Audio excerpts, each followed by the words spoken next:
Inshuti bavandimwe mwese muri kundeba hano kuri Rabagirana Family TV, reka nongere mbasuhuze mbifuriza amahoro y'Imana aho muherereye mwese, haba mu Rwanda cyangwa se mu mahanga muri za diaspora aho muherereye. Rero nifuje namwe gusangira ijambo Imana ashyize ku mutima ryo kwifuriza umwaka mushya muhire w'ibihumbi 2021. Abavandimwe, ibihe bigenda bihindagurika, ibihe bindi, kandi cyane cyane nk'umwaka tuvuyemo wa 2020 n'umwaka utaroroheye abatuye isi, kuko ibintu byinshi cyane byaranyeganyejwe, ibintu byinshi cyane byarahindutse. Ariko najya mbabwira ngo ibyo ngibyo byo ari byahindutse byose ntago byahinduye Imana, ari ibyanyeganyejwe ntago byanyeganyeje Imana. Mu masomo twagiye dutanga mu minsi yashize twababwiye isomo rikomeye Imana yadushyize ku mutima, ryo mu Baheburayo 12:25 kugeza 29 hepfo, havuga ngo igihe kirageze, Imana igiye kunyeganyeza ibintu byinshi cyane, ibintu bitandukanye, ndetse ngo ibyo mu isi n'ibyo mu ijuru. Ariko ijuru ryavugwaga naryo twaje kwisobanura ko ari systeme y'umubi. Rero mu by'ukuri ni mpamvu hariho impinduka nyinshi cyane zidasanzwe. Abantu benshi cyane rero barakubititse, harimo rwose ndetse n'abanyedini benshi. Ariko nagira ngo mbwire abantu b'Imana mukomere, nta mpamvu yo kunyeganyezwa n'ibiriho, kuko kira cyanditswe kivuga yuko uzanyeganyeza ngo ibyaremwe bidashyitse, ibintu byashyizweho n'Imana y'iki gihe. Ariko ngo igishyitse cyo kizahoraho iteka ryose. Ndetse basoza muri iki gice bavuga ngo dukomerere mu buntu bw'Imana kuko turi mu bwami bwayo. Rero nagiye ngo mbwire bantu b'Imana, abana b'Imana muhamagawe muri iyi minsi, muri ibi hari ijambo Imana dushyize ku mutima. Hari ijambo rikomeye cyane, kuko hari ijambo rikomeye Imana yatubwiye muri Zaburi 119 umurongo w'120, havuga ngo igihe gikwiye cyo gukora ku Uwiteka kirasohoye. Kuko bahinduye ubusa amategeko y'Imana, cyangwa se bahinduye ubusa ijambo ry'Imana. Bavandimwe, reka tubabwire ngo marayika w'Uwiteka ari mu isi. Iyo tuvuze marayika w'Uwiteka arabumva byinshi cyane. Hari abumva imirimo y'Umwuka Wera, hari abumva Umwuka Wera, hari abumva Umwami Yesu, hari abumva iki. Ariko iyo yaje ari marayika w'Umwami Imana, babivuze activité, babivuze akazi yaje mu gukora. Rero yaraje kandi ibintu byinshi cyane bizahinduka. Kandi nagira ngo mbabwire ngo nongeye mbibutse ijambo nkunze kubabwira, nubwo twatuye mu bihe bitoroshye gute, Imana ni ifite uko yapanze gahunda z'isi, action plan, cyangwa se uko gahunda y'isi ipanze. Imana ifite uko bipanze, ko umuntu agira uko apanga urugo rwe, gahunda z'urugo rwe, uko ibihugu bijya biha action plan y'imyaka 5 cyangwa se 10 cyangwa se ngahe. U Rwanda ruri muri rwapanze icyerekezo, ruri mu cyerekezo cy'imyaka 2050. Ibi byose ni gahunda y'umuntu cyangwa se gahunda z'ibihugu. Isi nayo Imana ifite iyerekwa, ifite icyerekezo gipanze, gishyizweho. Reka mbabwire rero, mwihanga amaso imirimo y'umubi gusa ngo murangare, mwagirwe yuko Imana nayo ifite action plan, ifite ibyo yapanze mu isi, kandi irimo irakora. Rero abafite amatwi abasha kumva ijwi ry'Umwuka Wera, ijwi rya Yesu Kristo, bari kumva ibintu bikomeye. Natwe harimo ibyo Imana yagiye dusangiza, dushaka kugenda tubabwira umunsi ku munsi. Wenda se hari ibyo mwabonye twagiye dushyira mu bitabo twanditse, n'ibyo tugenda tuvuga kuri televiziyo mukwiye gukurikirana. Ariko wenda se nk'ijambo rikuru Imana yashyize ku mutima, ijambo Imana yaduhaye, dukwiye gutangariza abantu, dukwiye gutangariza Abanyarwanda, abari ku isi yose. Twarisoma muri Yesaya 61. Haravuga ngo umwuka w'Umwami Imana ari kuri jye, kuko Uwiteka yansize amavuta ngo mbwirize abagwaneza ubutumwa bwiza. Yantumye kuvura abafite imvune mu mutima, no kumenyesha imbohe ko zibohowe, no gukingura abari mu nzu y'imbohe. Kandi yantumye no kumenyesha abantu umwaka w'imbabazi z'Uwiteka, n'umunsi Imana yacu izahoriramo inzigo, no guhoza abarira bose. Yantumye no gushyiraho itegeko abisiyoni barira ryo kubaha ikamba mu cyimbo cy'ivu n'amavuta yo kunezerwa mu cyimbo cy'ubwirabure n'umwambaro w'ibyishimo mu cyimbo cy'umutima wihebye, kugira ngo bahereko bitwe ibiti byo gukiranuka byatuwe n'Uwiteka ngo imuheshe icyubahiro. Imana ishimwe cyane. Iri jambo Umwuka Wera yaritubwiyeho ibintu bikomeye cyane kandi twumva turishimye mu by'ukuri. Ntabwo tuje kwizeza wenda se ngo umwaka wa 2021 wenda se ngo ni byiza cyane gusa,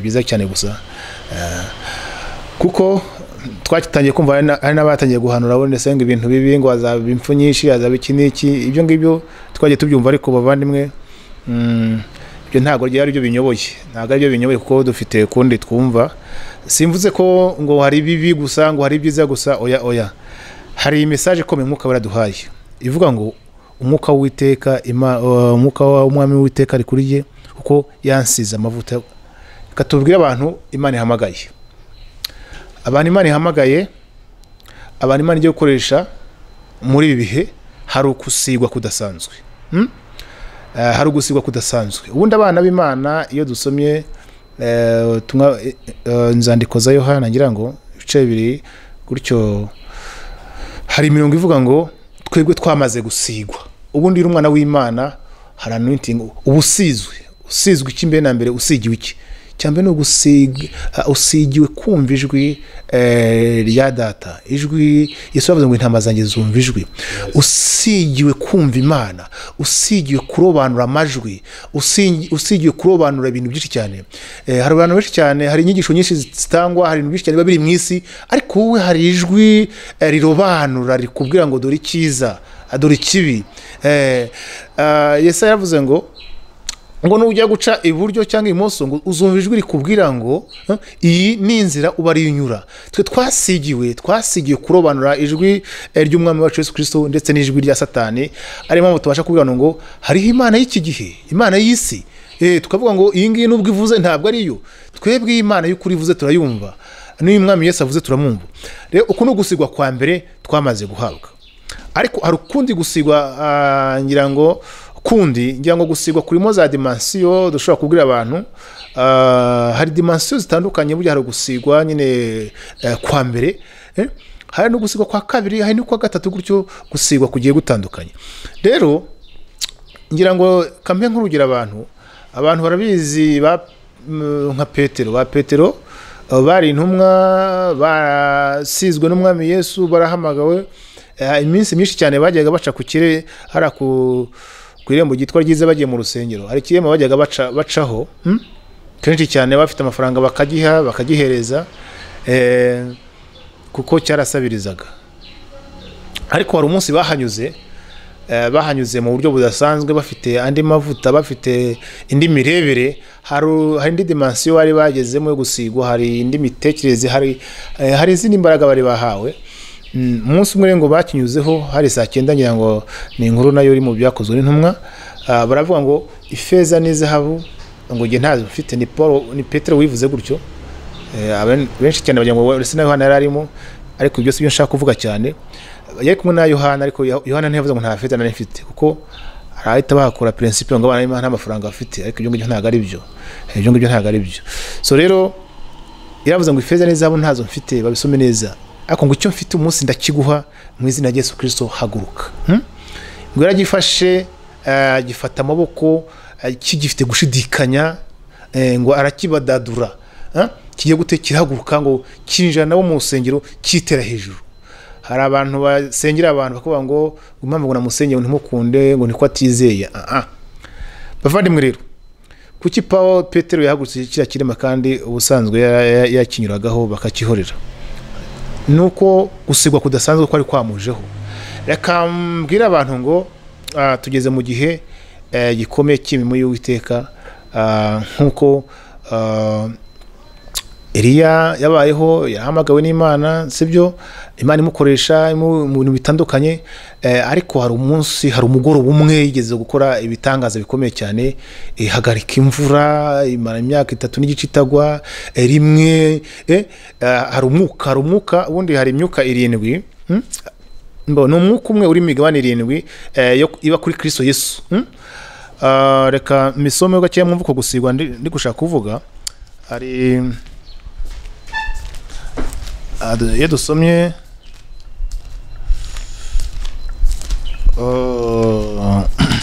Yesaya 11 ku murongo wa 2 aravuga ngo umwuka w'Uwiteka azaba kuri we, umwuka w'ubwenge n'ubuhanga, umwuka wo kujya inama n'uw'imbaraga, umwuka wo kumenya Uwiteka n'uwo kumwubaha. Azanezezwa no kubaho Uwiteka, ntace imanza z'ibyo yeretswe gusa kandi ntazumva urw'umwe.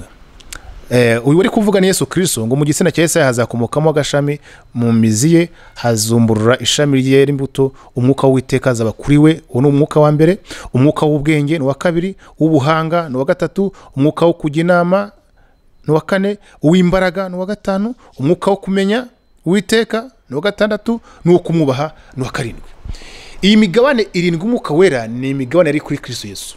Nk'uyu mwuka w'Uwiteka bayitangwa ni spirit of the Lord. Spirit of the Lord and spirit ya lordship. Ni umwuka w'ubuyobozi, ubundi ni umwuka wa boldness. Ni wa mwuka wari kuri Mose abwira Farawo ngo rekura abantu b'Imana batahe, sibyo? Ni wa mwuka wari kuri Eliya abwira umwami amubwira ngo ntabwo ari ngewe wateje ibyago mu isi, ni wowe n'inzu yawe n'abahanuzi babinyoma n'umugore wawe, sibyo? Ntabwo ari ngewe, ni wowe n'abahanuzi babibwami.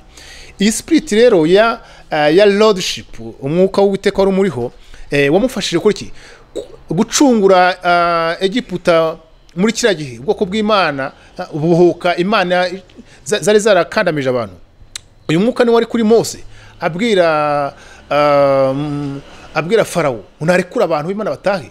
Rero iyi migabane 7 y'umwuka wera bavandimwe, ngo niyo yari kuri Yesu Kristo. Noneho ari ikintu gitangaje, yaturye Yesaya 59 umurongo wa 20 avuga ngo, Yesaya 59 umurongo wa 20, ngo nuko umucunguzi azaza Siyoni asange abayakobo bahindukira bakareka gucumura, ngo niko Uwiteka avuga. Maze aravuga ati iri ni ryo sezerano nabo, umwuka wanjye ukuriho n'amagambo yanjye nshyize mu kanwa kawe ntibizatandukana n'akanwa kawe n'akanwa k'urubyaro rwawe kandi n'ak'ubuvivi bwawe uhereye kugeza iteka ryose, niko Uwiteka avuga. Amen. Wow. Wa mwuka wari kuri Kristo Yesu, Imana bitangiye itanze isezerano ivuze ngo uwo mwuka w'Uwiteka urimo imigabane 7. Kera mu isezerano rya kera ntago bayigiraga inifuru, oya. Bagiraga umwuka wabazagaho, kuko bari bataravugwa 2, umwuka yabazagaho ndetse akanigendera, nk'umwuka w'imbaraga, spirit of mighty. Umwuka wajaga kuri Samusoni, umwuka w'Uwiteka ariwo spirit of the Lord, umwuka wa lordship, niwo wagiye uza ku bayobozi benshi cyane bagiye bafata imyanzuro iremereye cyane, bakasanga abami bakanegosiya ibintu bikomeye cyane, Imana ikakoresha ibintu bikomeye cyane imbere y'abami. Rero abavandimwe, twebweho mu isezerano rishya ngo Imana yaduhaye umwuka utamugeza, tufite by no measure, dufite muri fullness, dufite uwuzuye muri twebwe. Ahangaha ni isezerano yavuze ngo nuko umucunguzi azaza Siyoni asanga abayakobo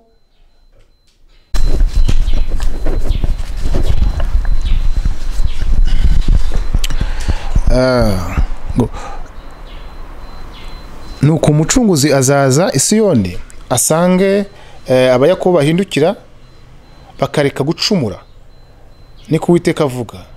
Maze aravuga ati iri ni ryo sezerano nabo, umwuka wanjye ukuriho. Uyu mucunguzi uzaturuka Siyoni bavuga nyine ni Yesu Kristo bari kuvuga, waje gucungura isi. Ariko ari kuvuga ngo umwuka umuriho, umwuka wanjye ukuriho n'amagambo yanjye nshyize mu kanwa kawe ntibizatandukana n'akanwa kawe n'akanwa k'urubyaro rwawe. Abantu twese dukomoka muri Kristo, biravuga ngo abamwemeye bose bakizeza izina rye yabaha ubushobozi bwo kubana b'Imana. Abo ntibabye n'ubushake bw'umugabo n'umugore, ntibabye n'ubushake bw'inyama n'amaraso, ahubwo babyawe n'Imana. Muvandimwe, aya magambo arakomeye cyane. Ya migabane 7 y'umwuka wera twabanye muri Yesaya 11, wa mwuka uri kuri Yesu Kristo niwo mwuka uzaba ku bantu, ku bana be, ku bantu bakomotse muri we, mu rubyaro rwe. Yesu Kristo tuzi ko ari Adamu wa kabiri, abamwemeye bose bari muri we. Abakorinto ba mbere 15 uzahe 45 ugeze kuri 50 haravuga ngo umuntu wa mbere Adamu yaje ari ubutaka, nk'uko ari ubutaka bose bari, nk'uko ubutaka ari Adamu wa mbere, niko na ubutaka bandi bose bari, ariko ngo nk'uko wijuru ari Adamu wa kabiri, ngo niko nabijuru bandi bari, kuko umwuka uri kuri Yesu Kristo Adamu wa kabiri ni uri kuri bantu, ku bana b'Imana. Ya rero ni wa mwuka Imana ngo yatanze itamugeze. Rero Imana yaratubwiye ngo ubwo twagomeza kuganana n'umwuka wera muri izi mpera z'umwaka, yatubwiye ngo uyu mwuka wera niba ugiye gukorera ku bantu b'Imana, ku bana b'Imana. Niyo mpamvu yawiseye ngo gusigwa. Uyu ni umwaka ukomeye cyane wo gusigwa. Gusigwa ni iki rero? Gusigwa no gukorerwamo n'imigabane 7 ay'umwuka wera. Niyo mpamvu mu by'ukuri hagiye kuboneka imirimo ikomeye cyane, abana b'Imana tugiye gukoreshwa imirimo ikomeye cyane. Ndagira ngo mu by'ukuri abantu bitegure gukora iki, bitegure kwipozisiyona mu butumwa bwiza. Abantu benshi cyane ntarwaza ubutumwa bwiza. Bavandimwe, igihe kirageze kugira ngo abantu bagare mu murongo mwiza, kuko Imana yari yavuze ngo ntabwo umwuka uri kuri Yesu Kristo iriya migabane 7 ntibizatandukana n'abana be n'abuzukuru be ngo n'ubuvivi bwe. Ni isezerano nuko Uwiteka avuga. Iyi myuka iyi migabane 7 y'umwuka wera, wabone se ushobora gusomamo ngo ni imyuka 7. Iyo usomye mu byahisho bavuga ngo hari imyuka 7, imyuka 7, ngo niyo maso 7 y'Imana, ngo ahuta gukontrola isi yose, ahuta kureba isi yose. Abana b'Imana bagiye kugaragaraho ubwenge budasanzwe butigeze bubaho. Reka nkubwire, hari ugusigwa kudasanzwe kujye kuzana ubwenge, kujye kuzana ama innovation. Abanyarwanda mukanguke, Abanyafrika mukanguke. Hari umwuka w'ubwenge, hari umwuka w'ubuhanga ugiye gukora ku bana b'Abanyarwanda, ku bana b'Afrika. Hari innovation zikomeye cyane zigiye gukorwa n'abana b'Abanyarwanda. Hari umwuka ukomeye cyane ugiye kuza ku bana b'igihugu, abana b'Abanyarwanda. Imana duhaye ijambo, ntabwo duhaye ijambo ry'abantu bari mu nsengero gusa.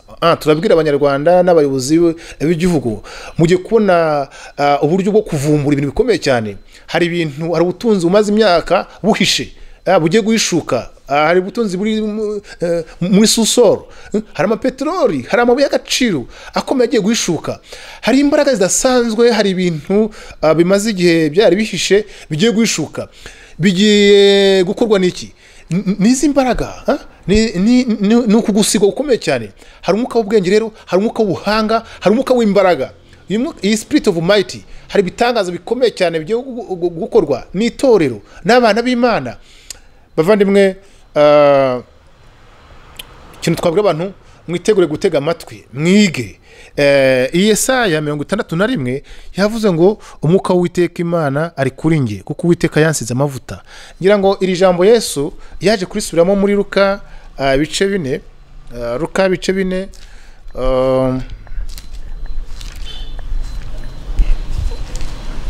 Luka ibice 4, dusomye kubera ku murongo wa 16 ngo aji i Nazareti iyo yarerewe ku munsi w'isabato yinjira mu sinagogi nk'uko yamenyereye, arahagarara ngo asome.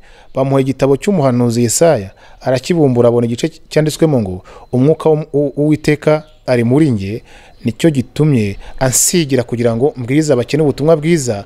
Yantumye kumenyesha imbohe ko zibohorwa, n'impumyi ko zihumuka, no kubohora ibisenzegeri, no kumenyesha abantu iby'umwaka umwami agiriyemo imbabazi. Amaze kubumba igitabo, agisubiza umurinzi w'inzu, aricara. Abantu bose bari mu sinagogi baramutumbira. Iki gihe Yesu Kristo atangiye misiyo ye, abantu baratangaye cyane. Ngo agiye i Nazareti, ngo bamuhe igitabo. Iki gihe yagiye kuri altari, afata igitabo arasoma. Bagiye kumva yumva asomye amagambo akomeye cyane ari Yesaya yavuze. Nkuko maze kwivuga, iki gihe mu by'ukuri yasobanuye misiyo y'imuzanye mu isi, yadescribinze ibintu bikomeye cyane byari bitegerejwe ubu n'ubuhanuzi bwaba butegerejwe ubundi bwa Mesiya niko bari babizi. Ariko ikintu ngo cyatangaje abantu nuko Yesu umaze gusomangwa amagambo mu rusengero ngo intebe ya Mesiya yari iteguwe, hari intebe yari yateguwe bari bazi ko izicarwaho na Mesiya.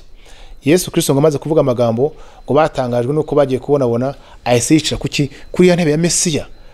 Ni ibintu bikomeye cyane byarebaye, ni ministeri ikomeye cyane Yesu Kristo yaratangije kandi yavuze ibintu bigiye kuba. Umwuka w'Uwiteka ari kuri njye, cyo gituma nsigira kugira ngo mbwirize abakene ubutumwa bwiza. Bavandimwe, umwuka we adusigiye, tugiye kubwiriza ubutumwa bwiza like never before. Uyu mwaka wa 2021 mugiye kuhishurwa gukenuka kw'Imana.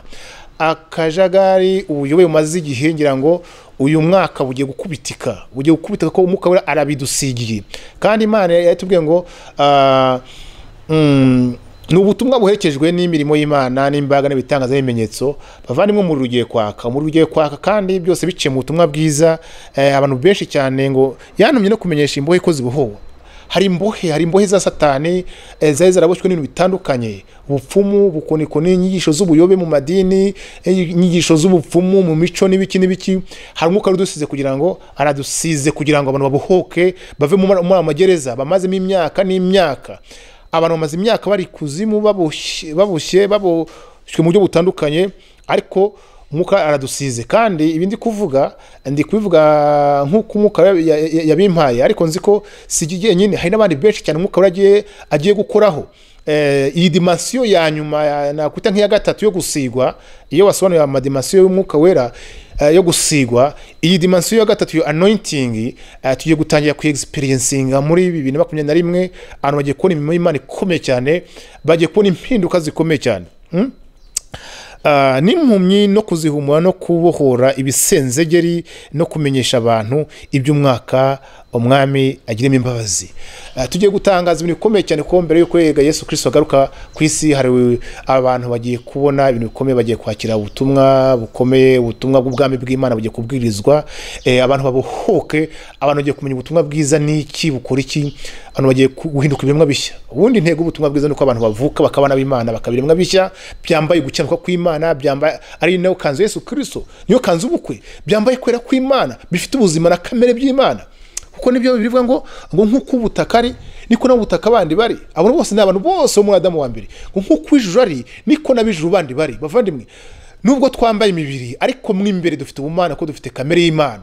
Icyo kiremwa gishya rero cyabyawe n'Imana, kitabya n'inyama n'amaraso, kitabya n'ubushake bw'umugabo n'umugore, kigiye guhishuka mu bihugu. Kandi umwuka wa Eliya ari umwuka wa church, umwuka wa nyuma ugiye gucarenjinga amasysteme menshi mu isi, urasutswe n'impamvu andi guhamagarira abana b'Imana ngo mukanguke, mubyuke murabagirana umucyo waje, ubwiza bw'Uwiteka bwaturasiye. Ndetse kubera uyu mwuka ufite n'imbaraga ngo n'abami bazagara umucyo wacu.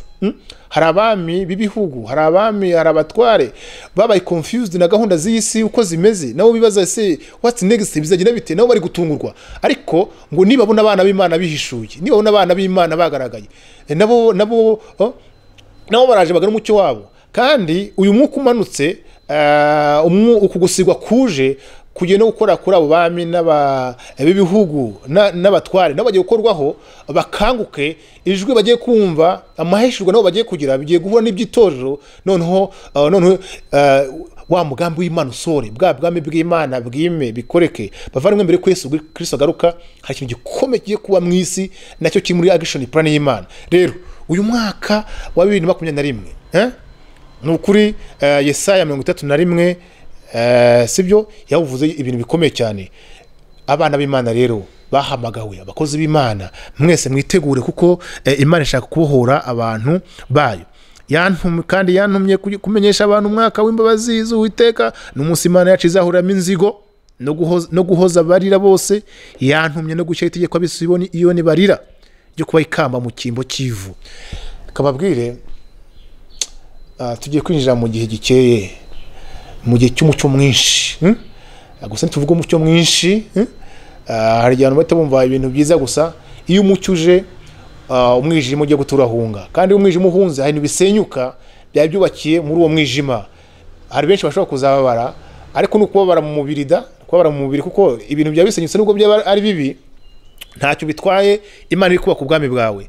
Natangajwe n'abantu birirwa basenga bavuga ngo Mana wo mwijuru, ngo Mana wo mwijuru, ngo ubwami bwawe buze, ugasanga ubwami bashaka guhamagara bashaka ngo ubwami bw'Imana buze bwubaka ubwabo, ugasanga abantu ubwami bw'Imana bari kuvuga ni ubwubaka ibintu byabo. Ubwami bw'Imana bugiye kwimanifestinga, so ubuze kubaka idini ryawe, so ubuje kubaka ibintu wubatse, so ibije kubaka imishinga yawe. Ni Imana ije kubaka ubwami bwayo mu Rwanda, muri Afurika, mu isi. Ni mpamvu rero izanye gusigwa kudasanzwe. Ni mpamvu rero uyu mwaka ni umwaka wo gusigwa ukomeye, ni umwaka wo gusigwa gukomeye, wo gusigwa gukomeye. Kugusigwa rero kuzaba ku bana b'Imana, umwuzo w'impano bakoreho. Kugusigwa kuzaba no ku Banyarwanda, kuzaba no ku bakozi batandukanye bari mu nshingano zitandukanye. Ni mpamvu n'ukuri abantu bazisanga ubuhanga. Umva, tugiye gusigwa, ndetse hari imiti ikomeye izahishuka abantu batari bazi, imiti yo kuvura indwara zikomeye. Abanyarwanda, Abanyafurika, umwuka w'ubuhanga, umwuka w'ubwenge, iyi spirit ya innovation igiye kubakoraho. Muzumva ubwonko bwanyu busizwe. Ngira ngo Imana ijya kubaka ihema ryayo yabwiye Mose ngo namaze gushyira ubwenge ku bantu batandukanye. Yamaze kuvuga abatekinisiye bamaze kuba anointed, bashyizwe umwuka w'ubwenge, bagiye kuvumbura uburyo ihema ryubakwa. Mu by'ukuri Imana igiye kubaka itorero ryayo mu buryo bukomeye cyane. Rero nibiza gutangaza abantu babaye anointed kugira ngo kuko revive yaje, inzego zose zikorwaho, ya misozi yose itandukanye ikorwaho, ugasanga mu by'ukuri ibintu byose byarcyaye kandi byose biri gukorera kingdom. So rero uyu mwaka wo gusigwa kudasanzwe ugiye kubona batandukanye. Rero mwakire gusigwa mu izina rya Yesu Kristo, bana b'Imana aho muri hose ku isi. Mwakire gusigwa kudasanzwe ku itorero. Umwuka w'Uwiteka bariho, umwuka w'ubuhanga, umwuka kujya inama. Bayobozi Abanyarwanda, bayobozi b'igihugu, mwakire gusigwa kudasanzwe kuko mugiye kwakira ubwenge buha ibisubizo Abanyarwanda bakeneye. Abanyafurika, mwakire gusigwa kudasanzwe. Iki ni igihe cyacu, ni igihe cy'u Rwanda, ni igihe cya East Africa, ni igihe cya Afurika, ni igihe cy'abana b'Imana, ni igihe cya church.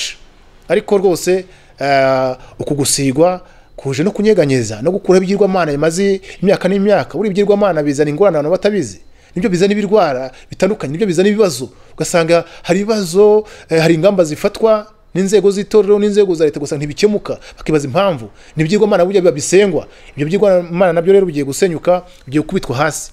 Igihe gikwiriye cyo gukora kwiteka kirasohoye.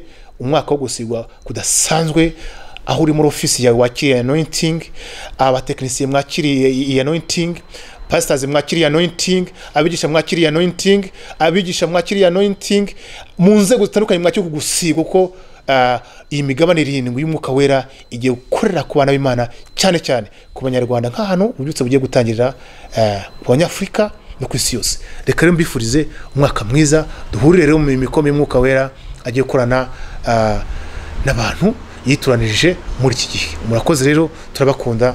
Ibihe byiza, muri umwaka mwiza wo gusigwa. Ibyo ukora byose uzabikorana spirit ya excellence kabisa. Nimba ikintu ukoze cyose uzagikore mu buryo busize. Nimba ari umuhanzi, abahanzi muzahanga indirimbo zisize amavuta. Abanditse nka tw'ibitabo, tuzasora ibitabo bisize. Abigisha muzigisha amagambo asize umunyu, niko Bibiliya ivuga. Gusigwa kwe ku muntu wese, ama service azatangwa mu nzego zitandukanye, muzakora ibintu binoze birimo umwuka w'ubwenge, birimo umwuka wo guhebuza. Umwuka wo guhebuza rero niyo spirit ya excellence. So rero mugubwe neza. Uyu mwaka wari umwaka udasanzwe, kugusigwa kweho cyane.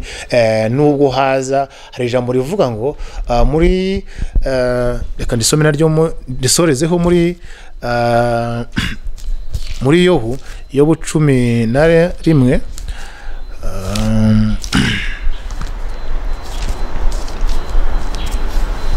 Yobu 11 umurongo wa 17. 11 umurongo wa 17 aravuga ngo kandi ubugingo bwawe buzarabagirana kurusha amanywa y'ihangu, naho haba umwijima hazatambika umuseke. Biciye muri kugusigwa, ubugingo bwawe buzarabagirana kuruta amanywa y'ihangu, kandi nubwo umwijima waza, sibyo? Darkness ishobora gusa nkaho ishaka kuza. Uyu mwijima ni iki? Ni challenges zitandukanye zishobora kuza mu buzima, zishobora kuzaza muri umwaka. Zirahari nazo, zirahari my dear, zirahari. Ibibazo bishobora kuza, umwijima nawo ushobora kubudika. Ariko ndajya nkubwire, naho haza umwijima hazatambika umuseke. Wowe igitondo kizagutambikira, Imana ishimwe cyane. Umwijima nubona uje uzavuga ngo ngiye ariko mfite isezerano yuko uyu mwaka igitondo kizantambikira. Baba ya magare ngo ari guhanurwa n'abantu batandukanye ndi kumva ngo impfunyishe cyane uvuga ngo ngiye ntago ndimo, ahubwo igitondo kizajya gute kizantambikira, uyu museke uzajya gute uzantambikira. Twebwe ubugingo bwacu uyu mwaka buzarabagirana kuruta amanywa y'ihangu kubera kugusigwa, kubera ubwiza bw'Uwiteka buturasiye, kubera ko Uwiteka dusize bikomeye cyane. Rero nubwo umwijima waza, nubwo haza challenge zitandukanye, igitondo kizadutambikira. Reka ngusengere. Data, ndagushimiye mu izina rya Yesu Kristo, turagushimiye ko dukunda, turagushimiye ko utwitayeho, turagushimiye ko turi mu gihe gikwiye cyo kwa kwawe, turagushimiye ko turi muri action plan yawe, turi mu isaha yawe, ntabwo turi mu isaha y'umuntu, ntabwo turi mu mibare y'umuntu, ntabwo turi muri gahunda umwana w'umuntu yapanze muri isi. Itorero ryawe turi mu murongo wawe, turi mu isaha yawe, turi mu gihe gikwiye cyo kwa kwawe. Ndagushimiye kubw'uyu mwaka mwiza, umwaka wa 2021, umwaka wo gusigwa kudasanzwe. Sengeye abantu babaho mu isi yose kugira ngo amaso yabo y'imitima ngira hweze. Abana bawe bari isezerano, abo ushaka gukoresha ndabasengeye Data. Abana bawe bari mu Rwanda, abana bawe muri Afurika, abana bari mu mahanga, nongeye kubasengera kugira ngo amaso yabo y'imitima hweze, babashe kuronka, babashe gufata, babashe kwakira kugusigwa wabageneye muri Kristo Yesu. Data mwiza, sengeye abanyarwanda amaso y'imitima hweze kugusigwa, babashe kumenya iby'umurage ukomeye cyane wabikiye abanyarwanda. Abanyarwanda hari amasezerano menshi ushaka gusohoza muri uyu mwaka no muri iyi myaka izakurikiraho. Hari ibintu bikomeye ushaka gukora. Hari ubutunzi bukomeye cyane uhishe mu itorero, hari ubutunzi, hari umurage ukomeye cyane uhishe mu itorero, hari uburyo budasanzwe ushaka gukoresha itorero. Kandi uyu ni wa mwaka wa Eliya ku itorero, kuko wa mwuka wa Eliya wasutswe wa mwaka Eliya ngo yicaye ku ifarashi, mwuka ngo umujyo ngo aracebura, abasha gusiga systeme, asiga umwami, asiga habo. Iki ni cyagiye rero itorero rigiye kugaragaza ubwenge budasanzwe. Sengeye itorero ryawe Data kugira ngo ryinje gukanguka, reka umucyo wawe mwinshi cyane hamwe no gusigwa rikanguke. Twiteguye gukoreshwa rero, twiteguye gukoreshwa. Ibiganza byacu Data byiteguye kugira ngo bibohore ibisenzegeri. Hari indwara zitakiraga zigiye gukira mu izina rya Yesu Kristo. Hari abapfuye bagiye kuzuka, hari bitigeze byinjira mu matwi y'abantu bigiye kwinjira mu matwi y'abantu, hari ibyo amaso atigeze abona agiye kubona. Uyu mwaka wo gusigwa Data, reka uyu mwuka wo gusigwa ukore ku rubyiruko, ukore ku bato, ukore ku bakuru, ukore ku basaza, ukore ku bakecuru. Reka imirimo idasanzwe igaragaza umwaka. Ndagushimiye ko uyu mwaka urarangiye itorero rifite ubuhamya. Haleluya. Umwaka urarangiye itorero rya Kristo ryahishutse. Umwaka urarangiye ibendera rya Yesu Kristo ryazamutse mu Rwanda, muri Afurika no mu mahanga. Turagushimiye Data, ubutumwa bwiza bugiye kwigishwa mu buryo bukomeye. Turanezerewe, urakoze ko dusizwe, turasizwe, ubwenge bwacu burasizwe, umwuka turasizwe, imirire yacu irasizwe, ibiganza byacu birasizwe, intoki zacu zirasizwe. Cyo tuzakoza ikiganza cyose kizaprosparinga mu izina rya Yesu Kristo. Ibyari byaranze byose bizakunda, kuko ngo uburetwa bwose n'imigozi yose bizamarwaho no gusigwa gukomeye cyane kuri ku buzima bwacu. Ibyari byaranze mu myaka yose bikunze kubwo gusigwa. Turagushimiye Data, urakoze kubw'itorero ryawe, urakoze kubw'u Rwanda, urakoze kubwa Afurika, urakoze kubw'isaha yawe, urakoze kubw'igihe cyo gusigwa, urakoze kubwa 2021. Himbazwa Data muri byose mu izina rya Yesu Kristo. Amen, amen, amen. Murakoze cyane.